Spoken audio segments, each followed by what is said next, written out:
예, 방첩사의 정성우 1처장 좀 앞으로 좀 나와주세요. 아까 오전에 그 사령관이 부정선거에 관련해서 보고를 좀 해라 해가지고 보고를 했잖아요. 예, 그렇습니다.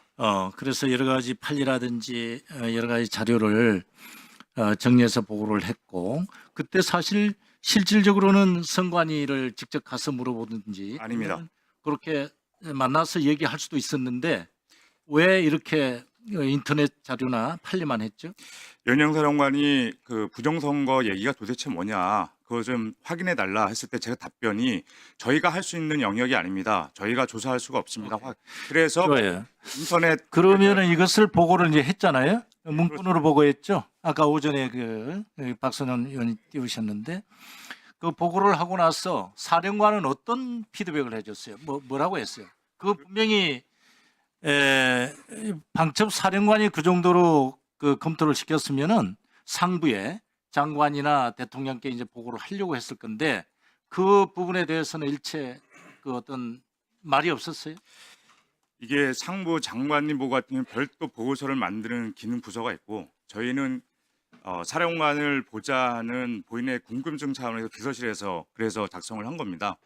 그리고 그 내용은 대법원 판례 관련된 사항들 위주로 해서 저희가 조사할 수 있는 게 없습니다. 그래서 인터넷 공개 자료 나와 있는 그 자료를 가지고 다 하나하나 의혹 제기된 걸 했고, 그러니까 그래 보고를 해드렸는데 네, 그 목적이 있었을 거 아니에요. 사령관 입장에서는 자주 대통령을 장관을 자주 만났는데 그런 자리에서 어떤 얘기를 보고를 했든지, 그러면서 그 당시에 비서실장이었잖아요. 예, 그렇습니다. 그러니까 지나가는 말이라든지 네가 보고했던 걸 갖다가 한 보고를 했다 한다든지 그런 얘기를 전혀 듣지 절대 못했어요. 없었습니다. 연영 사령관은 내 개인적인 궁금증으로 이러한 사항이 뭐냐라고 했고, 저희가 이건 확인하기 어렵습니다.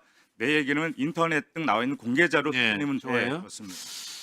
그날 이제 방첩사에서 보면은 여러 이제 사령관의 지시를 받고 1처장이 주로 지시를 받았는데 요원들을 갖다가 선관위 과천청사라든지 네 군데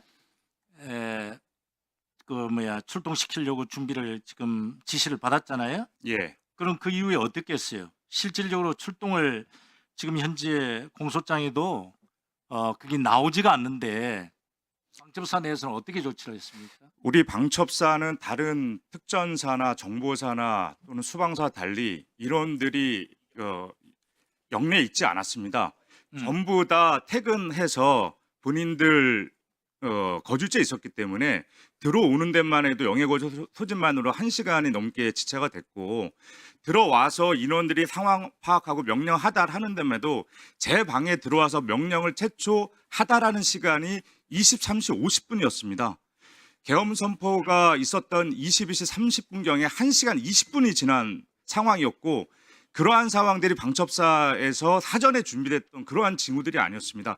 그래서 23시 50분에 들어와서 명령을 하달하는 데만 해도 저희 선관위 팀은 위법성 얘기가 나왔기 때문에 30여 분 넘게 위법성을 얘기하고 00시 25분경에 인원들이 해산을 그러면 합니다. 그 당시에 사령관은 어디에 위치해 있었습니까? 사령관은 최초에 지하 2층에 내려가서 위관리센터에서 상황을 확인하려는데 그때 문이 안 열리고 장관 주간 VTC가 연결이 안 되기 때문에 복도에 서성이다가 그 밑에서 30분 그래 문이 열려서 그 안에 들어갔지만 장관 주간 그 회의가 끝났다 그러고 5층에 기밀실이 있습니다. 그러면은 1처장은 올라갔습니다. 사령관하고 같이 있었나요? 아니면은 다른 방에 있었나요? 저는 최초에 내려가실 때는 사령관이랑 같이 있었고, 그다음에 5층에 23시 한 5분에서 10분으로 새롭게 그 화상회의가 연결됐을 때는 그때 5층 갔다가 다시 이제 임무하달기 위해서 제 방으로. 그리고 이제 사령관이 아마 아까 홍장원 국정원 1차장 그 진술 들었죠?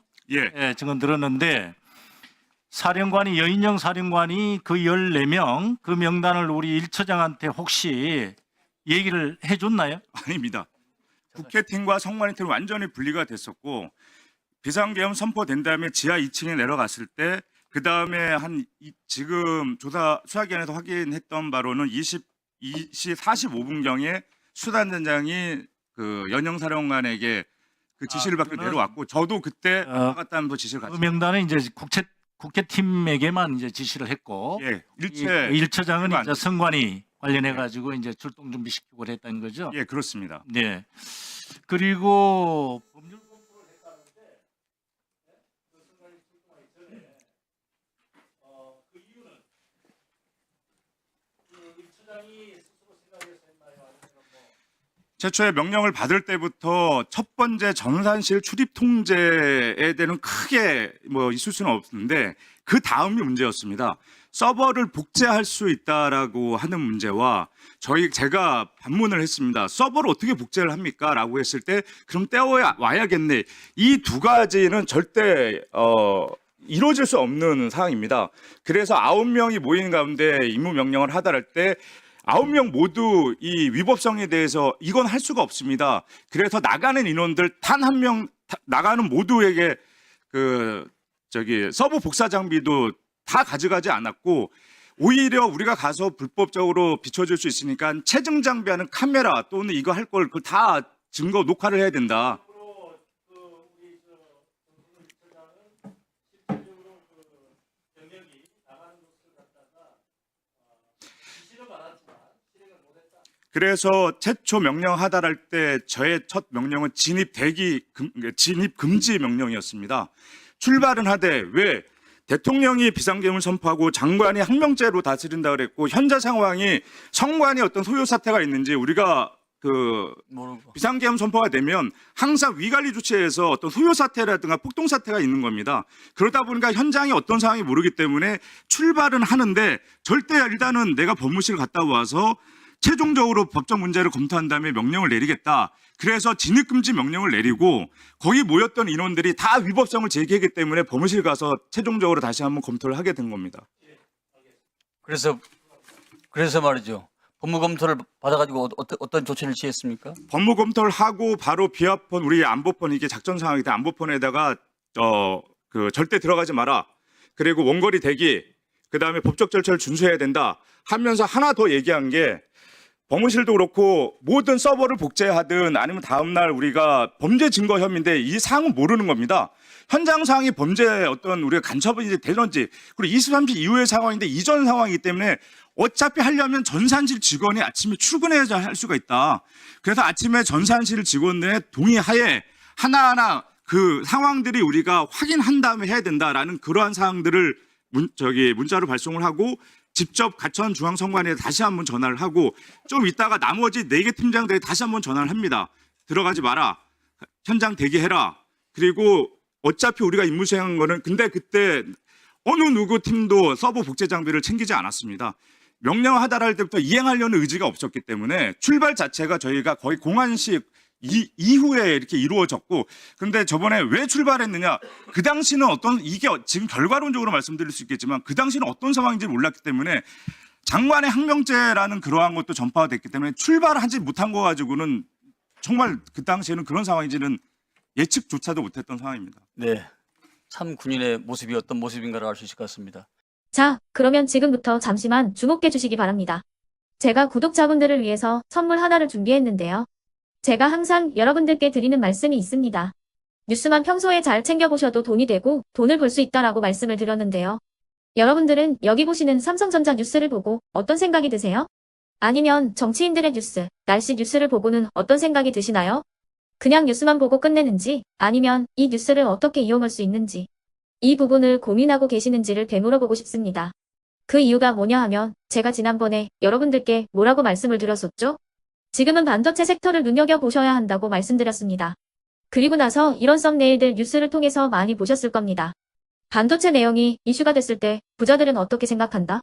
반도체 관련주들은 뭐가 있는지, 어떤 종목이 가장 좋은지, 어디에 투자해야 돈이 몰리는지 자연스럽게 생각한다고 제가 말씀을 드렸죠.